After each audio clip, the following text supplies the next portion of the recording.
Hello दोस्तों, मैं अमरताराम Lomror read success point में आपका स्वागत करता हूं। दोस्तों, हमने पिछली क्लास के अंदर संपूर्ण शिक्षण वीडियो में वाचन से शुरुआत की थी। वाचन का हमने प्रकार पूरे देख लिए। अब इन प्रकारों को आज हम विस्तार से पढ़ेंगे और मुख्य मुख्य वाचन की विशेषता दो चार देखी थी। आज की क्लास में हम आगे की बात शुरुआत करते हैं। देखिए दोस्तों, ये संपूर्ण शिक्षण विद्या आपके लिए रीट में एक वरदान साबित होगी। दोस्तों, हमारे साथ जुड़े रहिए। आपको 40 से 45 शिक्षण विद्या हम इसी चैनल पर आपको वीडियो उपलब्ध हो जाएंगे, जिससे कि आप परीक्षा के समय कम से कम 2 या 3 घंटे के अंदर आप इसे रिवीजन कर सकते हैं। संपूर्ण 40 से 45 शिक्षण विधियों को आप देखिए। दोस्तों, हमने कल वाचन की बात की थी, वाचन के प्रकार सारे पढ़ लिए थे और उसके बाद 4-5 विशेषताएं हमने पढ़ी थी। आज हम बात करते हैं यानी सहस्वर वाचन। सहस्वर वाचन, सहस्वर वाचन।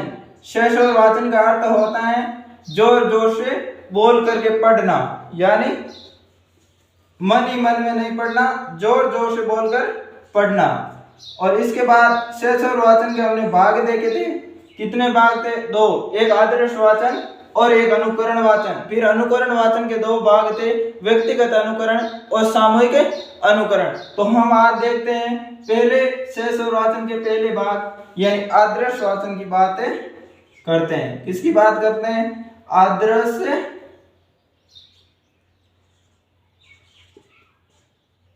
आदर्श वाचन की बात करते हैं। दोस्तों, हम आदर्श वाचन की बात करते हैं तो सबसे पहले हम देखते हैं कि ये आदर्श वाचन कौन करता है। ये आदर्श वाचन अध्यापक करता है। कौन करता है? अध्यापक करता है। अध्यापक किस प्रकार करता है? देखिए, कोई भी गद्य पाठ हो, जैसे 2 बैलों की कथा है, तो अध्यापक स्वर के साथ जोर से पढ़ता हुआ क्लास के अंदर बच्चों को सुनाता है। इसके अंदर बच्चे सिर्फ इसे ध्यान पूर्वक सुनते हैं, यानी बच्चे इसके पढ़ने की गति, लय, ताल, शब्दों का स्पष्ट उच्चारण किस प्रकार हो रहा है, इन सभी बातों को ग्रहण करते हैं और अध्यापक स्वर के साथ इसे पढ़ता है और उसे समझाता है। तो आगे की हम बात करते हैं तो सबसे महत्वपूर्ण बात है, कई बार यह क्वेश्चन पूछा गया है कि आदर्श वाचन कौन करता है? तो कौन करता है? अध्यापक करता है। इसके बाद हम आगे की बात करते हैं इसके बारे में। तो हम सबसे पहली बात यह है कि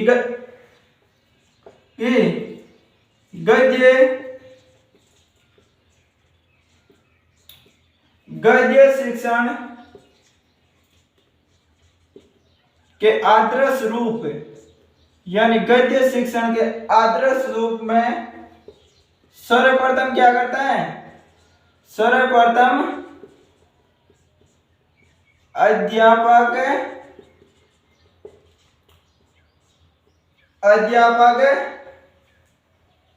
द्वारा आदर्श वाचन प्रस्तुत किया जाता है। यानी देखिए, गद्य शिक्षण के आदर्श रूप में सर्वप्रथम कौन करता है? अध्यापक द्वारा आदर्श वाचन प्रस्तुत किया जाता है। जैसे 2 बैलों की कथा है, तो उनको सर्वप्रथम अध्यापक किस प्रकार पढ़ाएगा? अध्यापक सबसे पहले उस गद्य शिक्षण का जो आदर्श रूप है यानी गद्य शिक्षण है, उनको क्या करेगा? आदर्श वाचन यानी स्वर के साथ उसका वाचन करेगा। तो देखिए, आदर्श वाचन कौन करता है? अध्यापक करता है। और किसके अंदर किया जाता है आदर्श वाचन? गद्य शिक्षण के अंदर किया जाता है। सबसे महत्वपूर्ण बात यह है कि आदर्श वाचन किसमें किया जाता है? गद्य शिक्षण में किया जाता है। दोस्तों, आप ये चीज नोट्स बना लीजिए कि परीक्षा के समय आप 2 या 3 घंटे के अंदर 40 से 45 शिक्षण विद्या आसानी से पढ़ सकते हैं। बाकी हम बात करते हैं इसके आगे की बात करते हैं इसके गुणों की, यानी आदर्श वाचन के गुण क्या है। तो गुणों की बात करते हैं तो बच्चा क्या करता है? बच्चा कठिन शब्दों का कठिन शब्दों का शुद्ध उच्चारण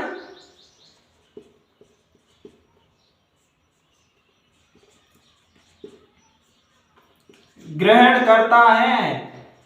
यानी इसके अंदर क्या करता है, बच्चा कठिन शब्दों का शुद्ध उच्चारण ग्रहण करता है। यानी एक बालक है जो अध्यापक आदर्श वाचन कर रहा है। जैसे हम देख लेते हैं कि विद्यालय, विद्यालय और एक है विद्यालय। अब देखिए दोस्तों, अगर अध्यापक उच्चारण करता है विद्यालय, तो बच्चा भी उनको सुन करके उनका स्पष्ट उच्चारण क्या करेगा, विद्यालय करेगा। और अगर अध्यापक विद्यालय करता है तो बच्चा भी क्या करेगा, विद्यालय उच्चारण करेगा। इसलिए अध्यापक शुद्ध भाषा का प्रयोग करता है आदर्श वाचन में, तो बच्चा क्या करता है, इन शुद्ध रूप को ग्रहण करता है। यानी ये पॉइंट यह कहता है बच्चा कठिन शब्दों का शुद्ध उच्चारण ग्रहण करता है। यानी कठिन शब्दों को वो सीखता है, वो किसके माध्यम से, आदर्श वाचन के माध्यम से सीखता है। और आगे की बात हम करते हैं, पढ़ने की गति का ज्ञान होता है। यानी गति का ज्ञान होता है। आगे भी हम बात करते हैं तो आदर्श वाचन में क्या होता है, पढ़ने की गति का ज्ञान होता है। अब अध्यापक सही गति से पाठ का अध्ययन करवा रहा है और बालक उसे ग्रहण कर रहा है। बालक ये देख रहा है कि अध्यापक की भाषा शैली क्या है, वो किस गति के साथ इसको पढ़ रहा है, बालक भी उसी के अनुसार बाद में पढ़ेगा। तो इससे क्या होता है, पढ़ने की गति का ज्ञान होता है बच्चे को। आगे क्या होता है, पठन सामग्री, यानी पठन सामग्री को, पठन सामग्री को सार्थक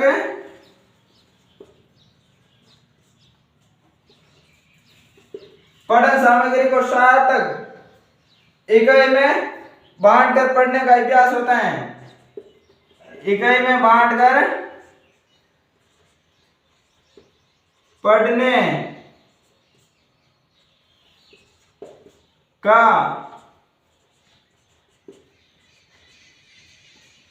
अभ्यास होता है।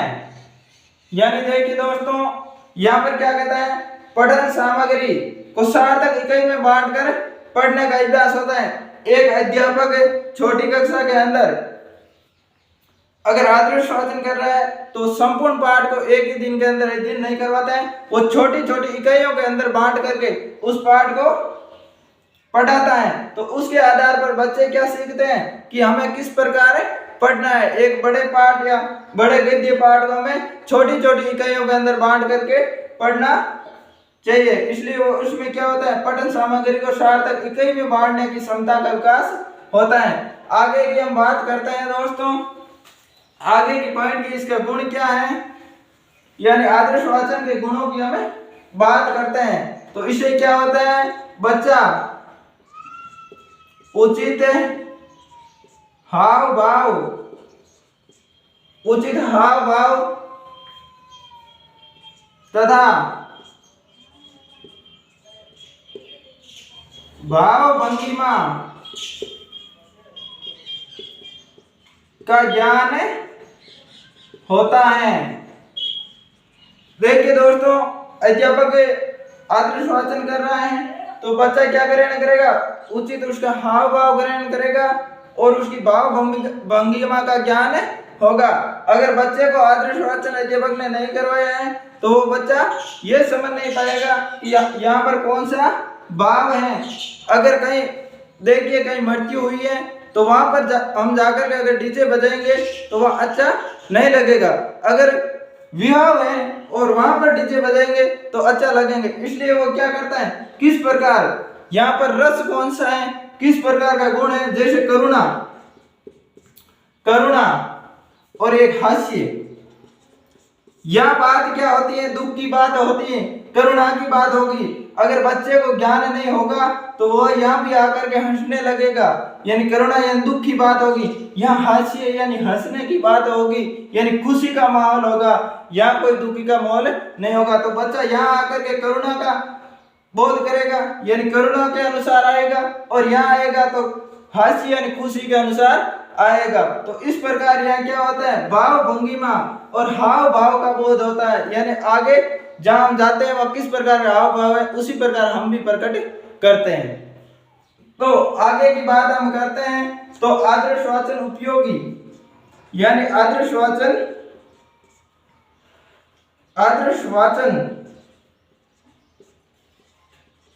उपयोगी। हम यहाँ बात करते हैं आदर्श वाचन किन के लिए उपयोगी है, यानी किस किस कक्षा के लिए किस प्रकार ये आदर्श वाचन उपयोगी है। तो हम देखते हैं सबसे पहले प्राथमिक कक्षा।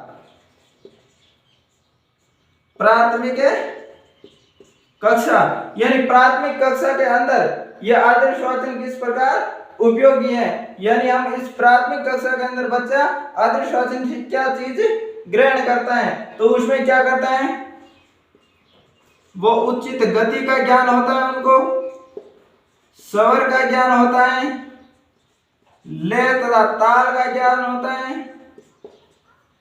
और आहारों अवरों का ज्ञान होता है,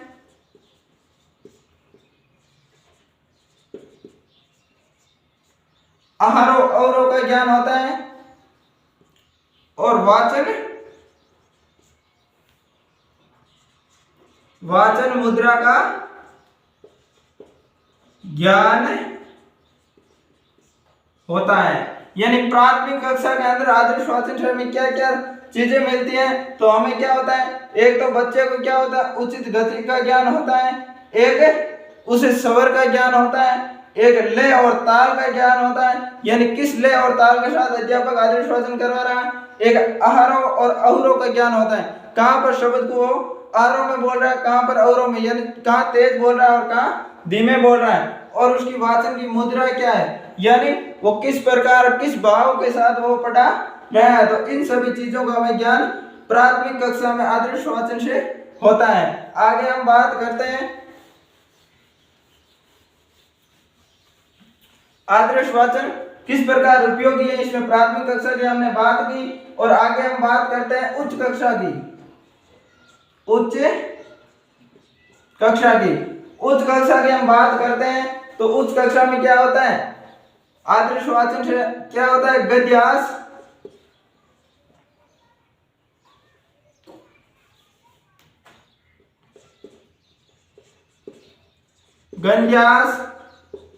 को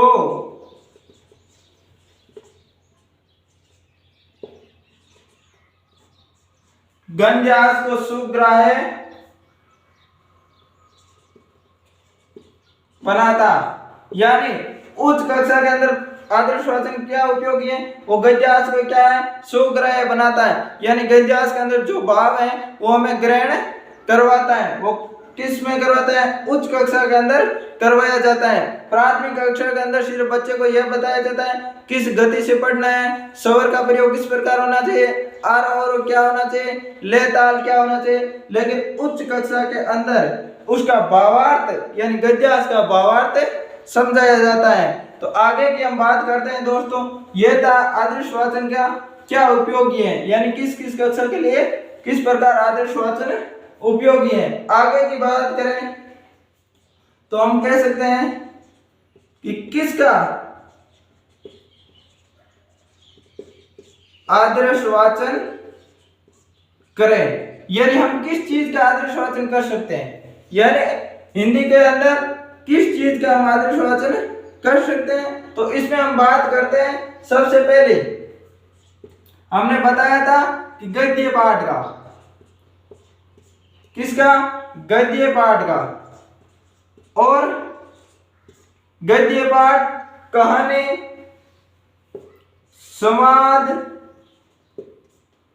आत्मकथा और जीवनी, यानी किस किस का आदर्श वाचन करें। तो इसके लिए जीवनी, जीवनी में विशेष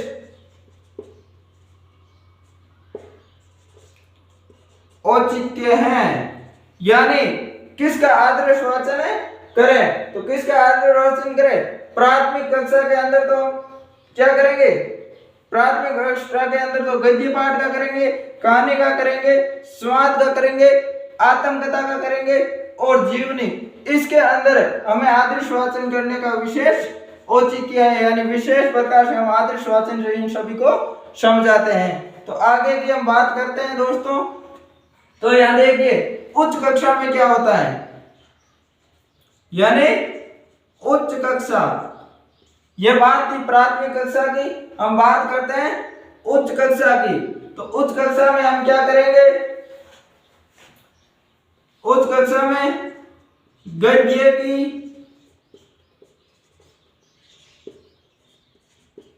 विशेष सामग्री, यानी गद्य के अंदर जो विशेष सामग्री प्रयुक्त होती है, लक्षणा,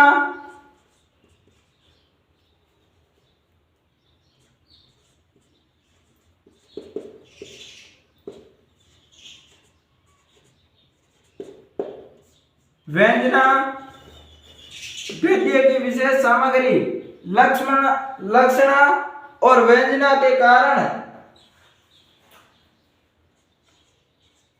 श्रृंगार, हास्य,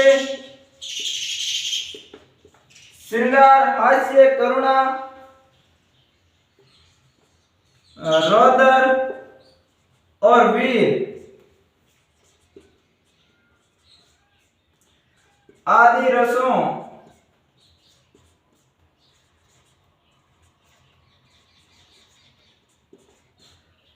की अनुभूति करवाएंगे। यानी देखिए उच्च कक्षा के अंदर हम अगर आदर्श वाचन कर रहे हैं तो हम क्या करेंगे? गद्य की विशेष सामग्री यानी लक्षणा और व्यंजना के कारण हम श्रृंगार, हास्य, करुणा, रौद्र, वीर आदि रसों की अनुभूति करवाएंगे। यानी हम यह क्या करेंगे? रस की अनुभूति कराएंगे। किस उच्च कक्षा में? प्राथमिक कक्षा में हम रस की अनुभूति नहीं करवा सकते हैं, क्योंकि छोटे बच्चों को 5 या 8 तक के बच्चों को इस करुणा, रस, हास्य और रौद्र, वीर के बारे में बात समझ नहीं आती। तो इसलिए हम क्या करते हैं? यह रस अनुभूति कराते हैं उच्च कक्षा के अंदर। यानी जिस प्रकार हम देखते हैं कि अगर कोई करुणा का पाठ है तो अध्यापक इस प्रकार उसका आदर्श वाचन करेगा कि वो वहीं उसी जगह अभी खड़ा है, जहां ये पाठ की बात की जा रही है उसी जगह ये खड़ा है। और अगर वीर रस का कोई पाठ कर रहा है, तो कोई युद्ध का वर्णन कर रहा है, तो अध्यापक की भाव मुद्रा इस प्रकार की होगी को वो स्वयं वहां युद्ध के अंदर लड़ रहा है। तो इस प्रकार की रसों की अनुभूति हम उच्च कक्षा में आदर्श वाचन के माध्यम से करवाते हैं। आगे की हम दोस्तों बात करते हैं। तो देखिए एक हम नोट लिखते हैं। क्या लिखते हैं? नोट ये लिखते हैं कि प्राथमिक कक्षा में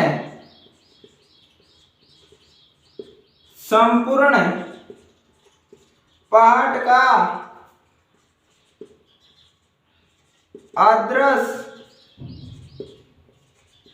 वाचन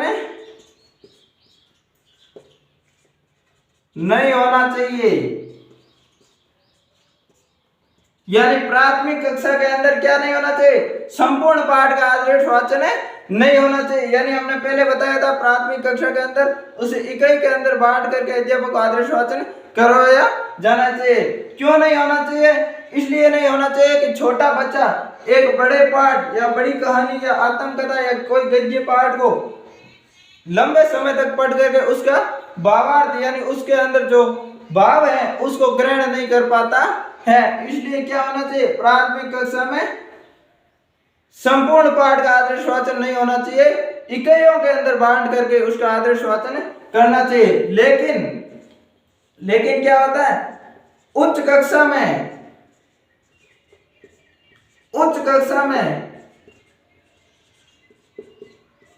संपूर्ण पाठ का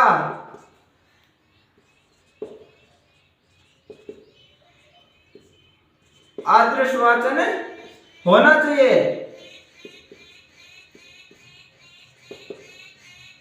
लेकिन उच्च कक्षा के अंदर क्या होना चाहिए?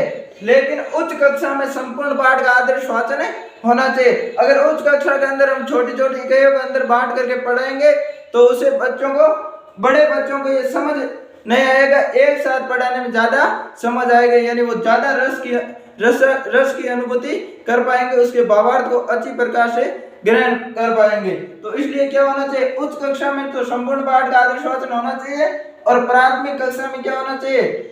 संपूर्ण पाठ का आदर्श वाचन नहीं होना चाहिए, इकाइयों के अंदर बांट करके उस पाठ का आदर्श वाचन होना चाहिए। आगे की हम दोस्तों बात करते हैं। तो देखिए, आदर्श वाचन का उद्देश्य, सबसे महत्वपूर्ण बात यही है दोस्तों कि आदर्श वाचन का उद्देश्य क्या है। तो आदर्श वाचन के उद्देश्य की बात करते हैं तो पहला उद्देश्य ये है कि उच्चारण सुधारने के लिए, यानी अगर कोई आदर्श वाचन कर रहा है अध्यापक तो उसका उद्देश्य क्या होना चाहिए? उच्चारण सुधारने के लिए, यानी बच्चों का अध्यापक खुद एकदम सही उच्चारण करे, यानी स्पष्ट उच्चारण करे और शुद्ध उच्चारण करे और बच्चे उसे आसानी से ग्रहण कर पाए, जिससे क्या होता है? बच्चों का उच्चारण सुधरता है। आगे की हम बात करते हैं तो 2 नंबर ये उद्देश्य क्या है? भावानुकूल पढ़ाने के लिए।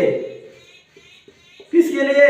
भावानुकूल पढ़ाने के लिए, यानी जो पाठ के अंदर भाव है, जो उनका पाठ का भावार्थ है, उसके आधार पर पढ़ाने के लिए आदर्श वाचन किया जाता है। यानी उसके भाव के अर्थ उनके भाव के अर्थ को स्पष्ट रूप समझाने के लिए उसके क्या होता है? आदर्श वाचन करना चाहिए।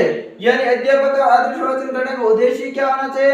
एक उच्चारण को सुधारने के लिए, एक भावानुकूल पढ़ाने के लिए होना चाहिए। आगे की हम दोस्तों बात करते हैं तो देखिए, ये था हमारा आदर्श वाचन। आज का ये आदर्श वाचन हमारा कंप्लीट हो गया।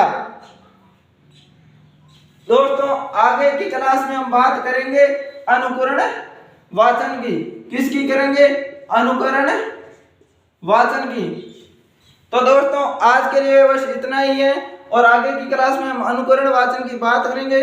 दोस्तों हमारे साथ जुड़े रहिए, अच्छी प्रकार से नोट्स बना लीजिए, आपको अच्छे अच्छे फैक्ट इन शिक्षण वीडियो को मिलेंगे। 40 से 45 शिक्षण वीडियो पढ़ेंगे। पहले हम वाचन और वाक्य पढ़ेंगे। और दोस्तों इस हमारे रीड सक्सेस पॉइंट चैनल को सब्सक्राइब करें, लाइक करें, ज्यादा से ज्यादा शेयर करें। मैं ये कहता हूँ कि रीड सक्सेस पॉइंट रीड के अंदर आपके लिए एक वरदान साबित होगा। दोस्तों धन्यवाद।